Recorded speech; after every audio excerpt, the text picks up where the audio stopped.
Genesis 13. So Abram went up from Egypt, he and his wife and all that he had, and Lot with him, into the Negev. Now Abram was very rich in livestock, in silver, and in gold. And he journeyed on from the Negev as far as Bethel to the place where his tent had been at the beginning, between Bethel and Ai, to the place where he had made an altar at the first. And there Abram called upon the name of the Lord. And Lot, who went with Abram, also had flocks, and herds, and tents, so that the land could not support both of them dwelling together, for their possessions were so great that they could not dwell together. And there was strife between the herdsmen of Abram's livestock, and the herdsmen of Lot's livestock. At that time the Canaanites and the Perizzites were dwelling in the land. Then Abram said to Lot, Let there be no strife between you and me, and between your herdsmen and my herdsmen, for we are kinsmen. Is not the whole land before you? Separate yourself from me. If you take the left hand, then I will go to the right, or if you take the right hand, then I will go to the left. And Lot lifted up his eyes, and saw that the Jordan valley was well watered everywhere, like the garden of the Lord, like the land of Egypt, in the direction of Zoar. This was before the Lord destroyed Sodom and Gomorrah. So Lot chose for himself all the Jordan valley, and Lot journeyed east, thus they separated from each other. Abram settled in the land of Canaan, while Lot settled among the cities of the valley and moved his tent as far as Sodom. Now the men of Sodom were wicked, great sinners against the Lord. The Lord said to Abram, after Lot had separated from him, Lift up your eyes and look from the place where you are, northward, and southward, and eastward, and westward, for all the land that you see I will give to you and to your offspring forever. I will make your offspring as the dust of the earth, so that if one can count the dust of the earth, your offspring also can be counted.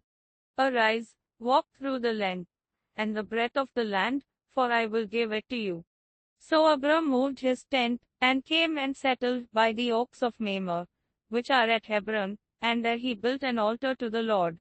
Genesis 14.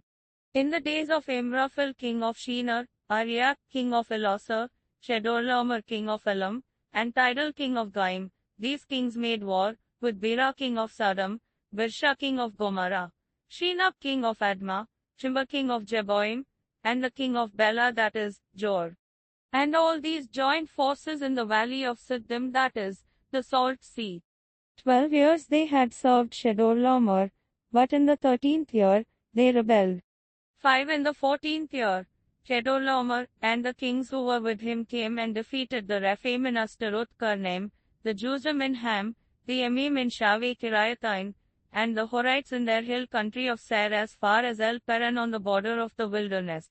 Then they turned back and came to En-Mishpat, that is, Kadesh, and defeated all the country of the Amalekites, and also the Amorites who were dwelling in Hazajon Tamar.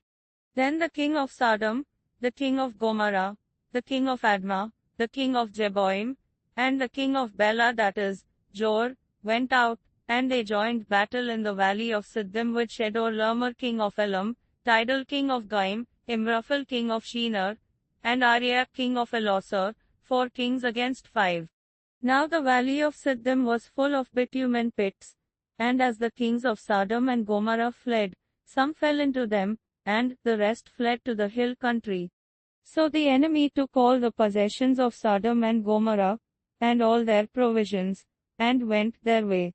They also took Lot, the son of Abram's brother, who was dwelling in Sodom, and his possessions, and went their way.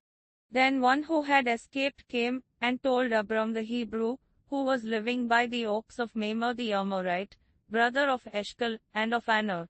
These were allies of Abram. When Abram heard that his kinsmen had been taken captive, he led forth his trained men, born in his house, 318 of them, and went in pursuit, as far as Dan, and he divided his forces against them by night, he and his servants, and defeated them, and pursued them to Hobah, north of Damascus.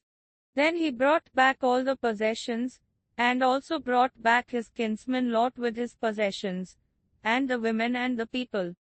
Abram blessed by Melchizedek. After his return from the defeat of Chedorlaomer and the kings who were with him, the king of Sodom went out to meet him at the valley of Shaveh, that is, the king's valley. And Melchizedek king of Salem brought out bread and wine. He was priest of God Most High.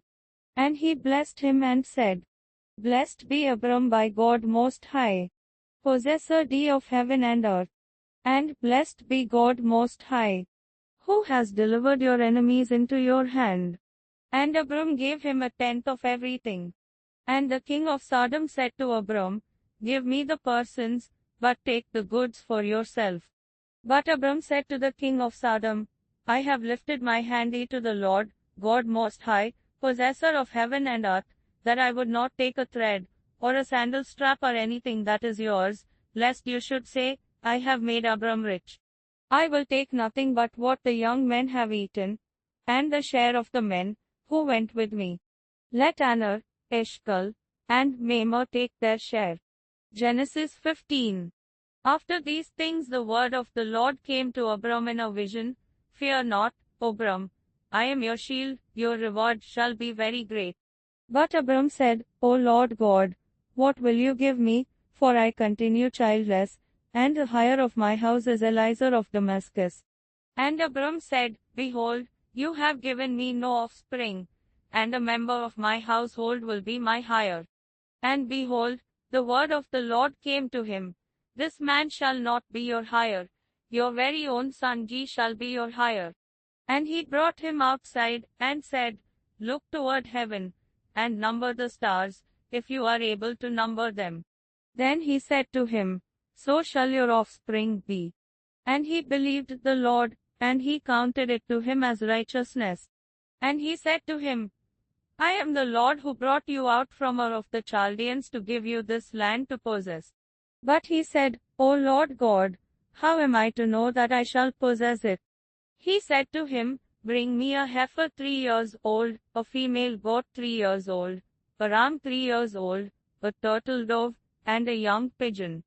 And he brought him all these, cut them in half, and laid each half over against the other. But he did not cut the birds in half. And when birds of prey came down on the carcasses, Abram drove them away. As the sun was going down, a deep sleep fell on Abram. And behold, dreadful and great darkness fell upon him. Then the Lord said to Abram, Know for certain that your offspring will be sojourners in a land that is not theirs, and will be servants there, and they will be afflicted for 400 years. But I will bring judgment on the nation that they serve, and afterward they shall come out with great possessions. As for you, you shall go to your fathers in peace, you shall be buried in a good old age. And they shall come back here in the 4th generation, for the iniquity of the Amorites is not yet complete. When the sun had gone down and it was dark, behold, a smoking fire pot and a flaming torch passed between these pieces.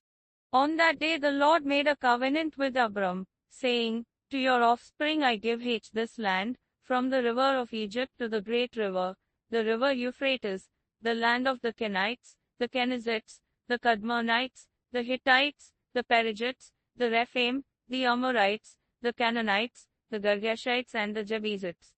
Genesis 16. Now Sarai, Abram's wife, had borne him no children. She had a female Egyptian servant whose name was Hagar. And Sarai said to Abram, Behold now, the Lord has prevented me from bearing children. Go into my servant, it may be that I shall obtain children by her.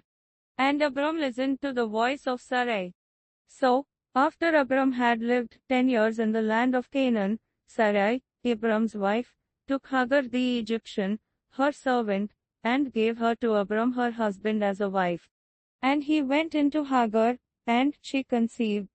And when she saw that she had conceived, she looked with contempt on her mistress. And Sarai said to Abram, May the wrong done to me be on you. I gave my servant to your embrace, and when she saw that she had conceived, she looked on me with contempt. May the Lord judge between you and me. But Abram said to Sarai, Behold, your servant is in your power. Do to her as you please. Then Sarai dealt harshly with her, and she fled from her. The angel of the Lord found her by a spring of water in the wilderness, the spring on the way to Shur. And he said, Hagar, servant of Sarai, where have you come from and where are you going? She said, I am fleeing from my mistress Sarai. The angel of the Lord said to her, Return to your mistress, and submit to her. The angel of the Lord also said to her, I will surely multiply your offspring so that they cannot be numbered for multitude. And the angel of the Lord said to her, Behold, you are pregnant, and shall bear a son. You shall call his name Ishmael, because the Lord has listened to your affliction. He shall be a wild donkey of a man, his hand against everyone, and everyone's hand against him. And he shall dwell over against all his kinsmen. So she called the name of the Lord who spoke to her, You are a God of seeing, for she said, Truly here I have seen him who looks after me. Therefore the well was called Beer Lahai Roi, it lies between Kadesh and Beer. And Hagar bore Abram a son, and Abram called the name of his son, whom Hagar bore Ishmael. Abram was 86 years old when Hagar bore Ishmael.